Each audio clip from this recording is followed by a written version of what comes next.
Oh, yes. Hello and welcome to today's episode of the Whispers from the Dark Hole series, powered under the Sanicast, where we are going to be diving into issues that shape our communities and daily life. Well, I am your host, Zach, and today we are going to turn our attention to the annual phenomenon that is both a blessing and a challenge, the start of the rainy seasons in Uganda. Uganda's rainy seasons, well, this brings relief from the scorching heat and replenishing our water sources and support our agriculture. But beyond these joys of rainfall lie critical implications, particularly for the wash sector, water sanitation and hygiene. How do the rains impact access to safe water? What challenges arise for sanitation infrastructure? And how can we turn seasonal hardships into opportunities for resilience? Well, in this episode, let's explore and see what we can do best.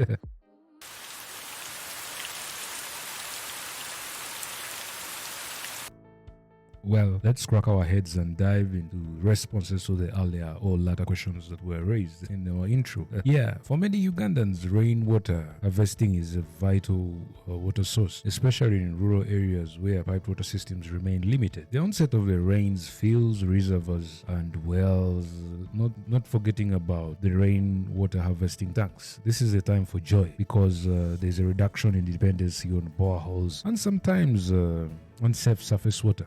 However, while the rain replenishes water sources, it sometimes does not automatically translate to safe drinking water. Yes, because many households still lack proper storage facilities, and in some cases they are not hygienic enough to contain the water that is collected, and water treatment methods may be needed. Therefore, this still exposes them to risks of contamination. In several cases, municipalities, NGOs, and community leaders always have to invest in it and promote sustainable rain harvesting technologies and promote water purification methods. Well, this is very crucial in ensuring that the gift of rain does not become a conduit for waterborne diseases. And that is why when the rains are always on their onset, it's a debate of whether these showers come in as a blessing or just a new episode of hardships in the sanitation sector. There is a saying in Uganda, water is life for as long as you don't live in Waise. Yes, so the narrative is driven by perspective, locality, and that defines majorly whether it's a blessing or a curse. Some people always have beds floating, pit latrines filling up, and they have to wade through flooded zones, nasty scenes of floating waste, polythene floating off drainage channels and culverts. So it's more of a mix of joy and happiness depending on the context you're referring to.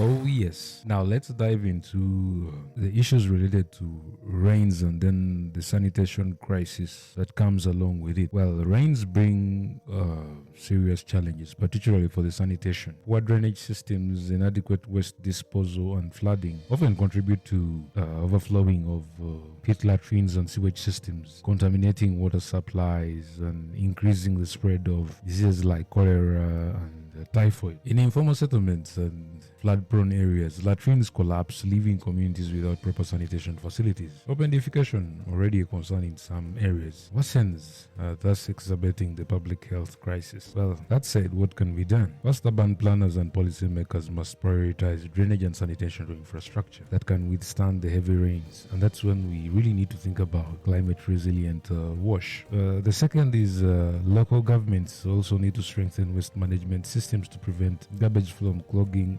channels. Most of the floods we actually get within mainly the urban zones, urban areas, is a result of poor waste management. If you take a stroll along some of the streets in Kampala that closer to the Nachivubo channel, you will notice the poor behavior of or poor habit of disposing waste. That in that most of it ends up in the channels. So when the rains come, you observe that some of the screens, the baglass fabricated screens along the channels get blocked by polythene, plastic bottles, therefore leading to overflows of these channels. And then lastly is households and communities have to be empowered through awareness campaigns to adopt safe sanitation practices before and after the rainy season. Well, this is very true because we need to have an adoptive mindset both in infrastructure and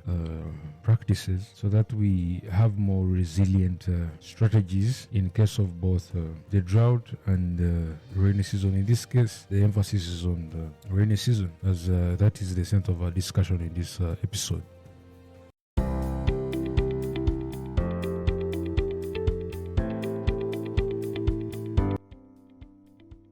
Okay. Now, having understood the issues related to the rainy season or the onset of the rainy season, then this tips us for a call on vigilance. The rainy season typically sees a rise in waterborne diseases due to contamination of water sources, and without proper hand washing facilities coupled with poor waste management, the risk of outbreak surges. A proactive approach is necessary, in this case focusing on schools, markets and public spaces where there is need for hand washing stations equipped with soap. Public health campaigns also need to emphasize the importance of boiling and treating drinking water. NGOs and governments also need to work together to ensure that the hygiene kits and awareness campaigns reach the most vulnerable communities or population. This is very important with regard to behavior change. Now, this drives us to the next issue. How can we turn the challenges into opportunities? Well, despite the challenges in Uganda, it has a unique opportunity to build resilience in the wash sector. Governments and private sector stakeholders need to invest in climate resilience infrastructure, ensuring that sanitation systems and water supply mechanisms are not necessarily disrupted by seasonal changes. Well, additionally, it is also important for innovative solutions to be sought after. These include biodigesters, which could convert human waste into energy, engaging communities in BSF or black soldier fly larvae rearing, which creates an opportunity for protein source for animals and also manages waste, and also producing organic fertilizer. And then the nature-based solutions can also be explored, where you have an integration of engineering or structures with green solutions. Most importantly, education and behavior change campaigns need also to be sustained to build a culture of preparedness and proactiveness in wash management during such period. Well, as we dive into the conclusion of this series, as the rains grace Uganda, let's embrace the season with awareness and preparedness. The wash sector is crucial in ensuring that the benefits of rain outweigh its dangers, from proper water storage to sanitation infrastructure, investment and hygiene promotion. Every stakeholder, government, NGOs and individuals have a role to play. Thank you for tuning in to this episode of the Whispers from the Dark Hole series under the Sandicast. If you found this discussion insightful, don't forget to share it with your network. Until next time, stay informed, stay prepared, and stay safe. Your host, Zach.